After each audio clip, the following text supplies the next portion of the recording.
Yo, and hello everybody, Mike here, baseball collector, and I'm doing a little bit different video today. I'm recording this on my webcam, and the reason I'm doing that is because I have been requested or wanted to do this video about, okay, when I get something in the mail, when it comes to me, what process do I go through to catalog it and get it organized and put it away? Because if you're anything like me, keeping your collection organized is really important to be able to find stuff.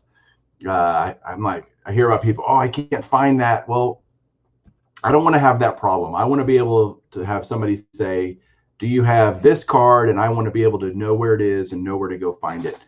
And that can be a daunting task for a lot of us, depending on how many projects we're involved in and things like that. And I have a ton of them. And so I have to stay organized or else I would go completely mad. It would be nuts.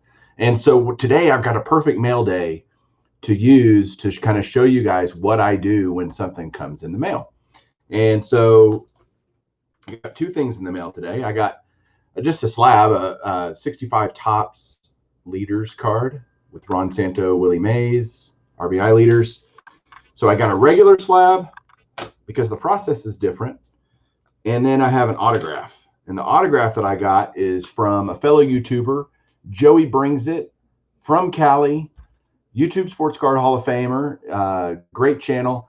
And Joey I saw another guy got an autograph that Joey had sold him. And I'm like, dude, that's awesome. I need that. And he told me, hey, Joey has another one. So I contacted Joey, and sure enough, he had another one. And I said, well, what do you want for it? And he said, don't worry about it. I'll just send it to you. And I was like, great. That's so awesome. So I'll show it to you in a second. But of course, Joey sent a note. All notes get read. Hey, brother, here is a card that has always wanted to reside inside the beast. Mr. Gehringer is home. I'll talk to you soon. Joey Brings It. #Cali. So Joey's awesome. I've known him for a while, and anyway, he just gave away in the title what it is, but he sent me this Hall of Fame postcard signed by Charlie Gehringer, and I did not have that one. It's not an expensive one. It's a $20 to $25 autograph, but I didn't have it, and one of those little ones that I just had never picked up, and so Joey was kind enough to send it to me. So I'm going to go through both what a autograph, when I get an autograph, what I do with that, and then when I get a slab, what I do with that. So let's do the slab first. And so obviously the first thing I do, well, that's not obviously, I take the card and I scan it. Typically the sellers on eBay don't do a very good job with scanning cards. And so I have a scanner right here. I scan the card in, and then I have a picture of it. I enter it into my PSA set registry, or my PSA inventory, I guess, and then have it assigned to any different registries that it might be assigned to. And so this one, for example, would go towards my 60s decade Topps Hall of Famer. That's a set registry that I'm in. And then it would go towards my Willie Mays Master Collection, which I have a set registry for that because I love Willie Mays. So it kind of hits. I love cards when they hit multiple things. That's always fun to see what that does to your rankings and all that kind of stuff. And I'm completely competitive that way.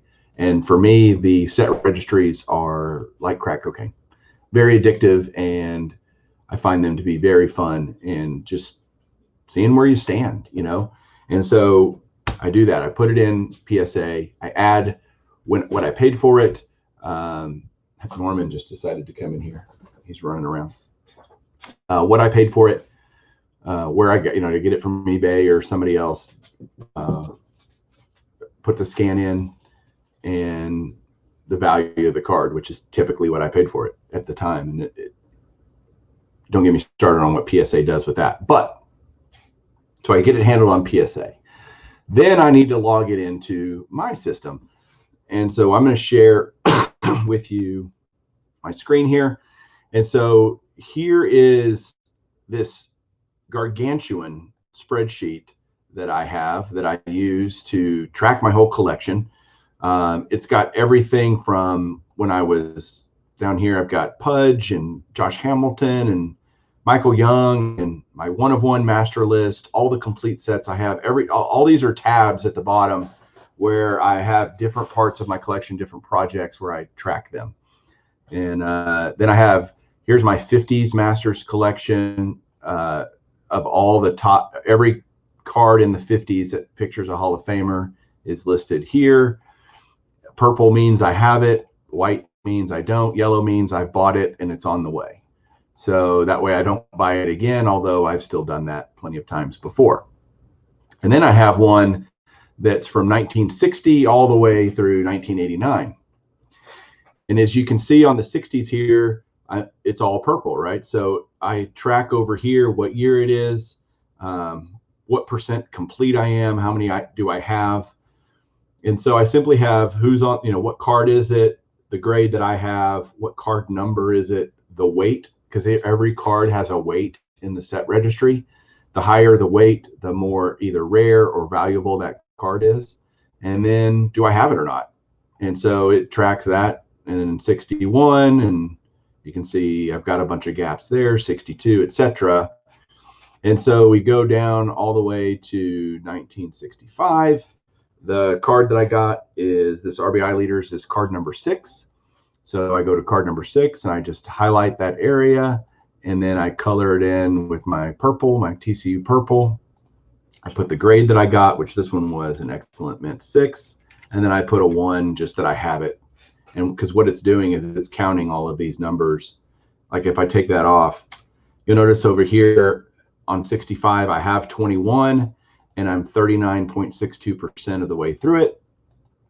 And if I add a 1, now I have 22 and 41%. So it just tracks all that. And then at the bottom of each decade, so if I get to the bottom of the 60s, it shows me what I have in terms of the 60s, and I'm 61.86 complete. And so that goes, here's all the 70s, and I'll scroll quick. You can just see I've got every year, every Hall of Famer on a spreadsheet. And it's just because there's a lot of things like cards that have Hall of Famers on them that aren't yet in the PSA registries. And the PSA registries only do it by decade. They do the 60s, the 70s, the 80s. They have those individually. I just wanted them all in one place. And then I have this kind of master where this is it's formulatic, where it's taking the numbers from the other spreadsheets and pulling them over here so that I can know where I am on each year just at a quick glance. If I need, like I need 48 cards for 83 still, as an example, but I only need 1 for 1980. So obviously I'm looking for that card. And then it shows me here just in the different decades how I'm doing, and then total. So total, this whole project of getting the Hall of Famers from every card in the 50s, 60s, 70s, and 80s, there's 2,353. I have 1,480, so I still need 873. I'm 63% of the way there, so almost 2/3 done. So that's a huge part of my collection, and so I do that. And then once I'm done with the slab and putting it in the spreadsheet and getting all that done, then it just goes home to the beast. And the beast is right behind me. I know a lot of you guys might be new to my channel, coming over here from Bench Clear and just from other channels that have discovered me through this process. The beast is that awesome storage case behind me that my dad and I built several years ago now. I have videos where, in fact, I'll put a link down below to the video on my old channel where I kind of revealed it and talked about it and give you a lot of details. If you're interested in that, go check it out. And a lot of guys have done similar projects, building their own custom cases. And that's just so cool to me that it's inspired other people to do those kinds of things. So anyway, that is what I do with just a regular slab that might come in. And I get those regularly. But then with autographs, what do I do with autographs? Well, as I continue on my spreadsheet here, it gets scanned as well. This will get scanned, and I keep that on a website called Sports Card Album, and that's just like a photo hosting website, and you can put in there and you can put a description and all that kind of stuff. And I keep all my Hall of Fame autographs scanned there, all 2,500 plus of them, because in case something happens or my house burns down or whatever, and I needed that information for insurance. I also back up this spreadsheet regularly so that I have a record of everything that I have. It gets backed up on the cloud. So anyway, let's go to autographs. So I have a tab for all of the autographs in my collection and what I might have them on, like a card or a jersey or a ball or 8x10 or a book, a bat, kind of a multi item, a letter, whatever it's on. I track that here. All these players to the left, I do these in alphabetical order by first name. So you've got, all the way from Happy Chandler and Cheater Manager AJ Hinch, Adrian Beltre, etc., all the way down. All the ones that are highlighted like this with that kind of grayish color are Hall of Famers. So what we'll do is, this is Charlie Gehringer, so we'll go down to the C's and we'll find Mr. Gehringer. Right now, I have 26 Charlie Gehringer autographs. Well, not anymore. I have 27. So there, I just put it in. It's a card. So I put that as number 24. Then I have all these other tabs where I break this down a little bit more. I track just Hall of Famers by themselves, and I have them broken down into, post 1920, which to me are kind of like, these are guys that are really reasonable to get. I have a list of players pre-1920. If their name is in red, it means they're pretty much impossible to get, and I don't even try, really. The money would be they're stupid expensive or they just don't exist. And so if they're red, I just don't even bother looking for them. Then you've got managers, the Negro League players, and then executives and pioneers down here, and umpires. That's right. So right now I got 70% of the Hall of Famers, and really I have this needed of reasonable, meaning if they're reasonable to get, I need 44 more. So I could theoretically find 44 more and add to my total and, not have my wife kill me. So I'm at 247, but I'm at, I know that says 2043. That's not a right count, but because I'm over 2,500, and I'll show you that in a second. So I have added, I need to add Charlie Gehringer here. These are by last name, so it's a little bit different. And so I go here and I add Charlie Gehringer, and then I go over here, and I was just looking at my other Gehringer autographs earlier.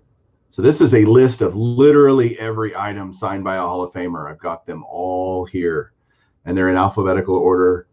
And so what this tab shows is the player's last name, the player's first name, what kind of item is it that's signed, a more appropriate description of what the item is.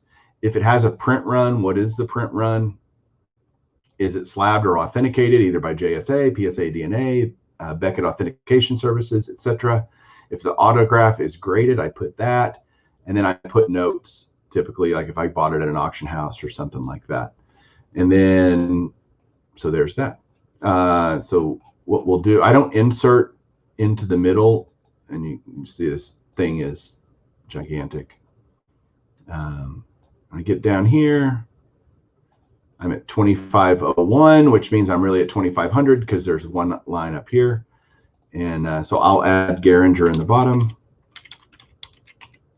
Charlie, and this is, I just call these cards, and then it's a Perez Steel Hall of Fame postcard. And see that I've already used that before because I have a bunch of those. So then there's that. And so now I've got the details of every Hall of Fame autograph in my collection in case I ever needed it. Then these are my player era autographs, meaning autographs on a card from the Topps era. When player, here's Topps over here, and there, if I have them in a Fleer, Donruss, or Upper Deck or something like that, they're over here. And so yeah, I got all this kind of stuff. And then if I have a whole list if they're slabbed, my Hall of Fame game used cards. So here's all the people that can have a game used card. And then if I'm still missing them over here, they're just right here. I only need 4: Leon Day, Josh Gibson, Walter Johnson, and Joe McCarthy. And the pink is basically guys that don't have a relic card in anything. And then I've got all my Diamond Kings and Hall of Fame heroes, but this is the real when I track my Dick Perez master collection, this is what I use. I have this spreadsheet here of basically everything that Dick Perez has done that features a Hall of Famer. And so this is Charlie Gehringer. This is his Hall of Fame postcard. So I'm going to highlight that. And I'm going to put on here that, yes, I have one, or it's already there. That yes, I kind of had to undo it and redo it because I'd already done it. So yes, I have one. If it's slabbed and all that, I put it here. And yeah, that's how I do that. So I've just got tons and tons of tabs that track different things. Here's MVPs and Cy Youngs, and if I have an autograph for them or not, you can see I'm only missing a few on that. Big ones are Thurman Munson. I need him. I need a Roger Maris, things like that. 2001 Fleer Greats of the Game set that I'm working on. Here's that. I have all of them, but these last 6 that I need, and none of them are cheap. So anyway, just all kinds of things, and seems like a lot of work maybe, but I really love just kind of knowing where everything is and being able to track it. And I'm really anal, but I enjoy the process of getting an autograph or any item in my collection cataloged properly. That's part of the joy of it for me, which isn't for a lot of people, but it is for me. And so now this autograph, now that it's cataloged, scanned, all that kind of stuff, I have a binder with all of these that are not slabbed. So I will put that in the binder in the other room. So that's that. That's kind of how I go through it. I would love any questions if you guys just want to ask about, how do you do it, or, tell me I'm crazy and all that kind of stuff. That's fine too. But that's what I do, and that's how I keep it organized. But I'd love to hear what else you do. Any other ideas, man? I don't have it all figured out. I'd love to hear any other good ideas people have. That would be great. So thanks everybody for watching, sticking with this one. We'll talk to you soon. Keep collecting.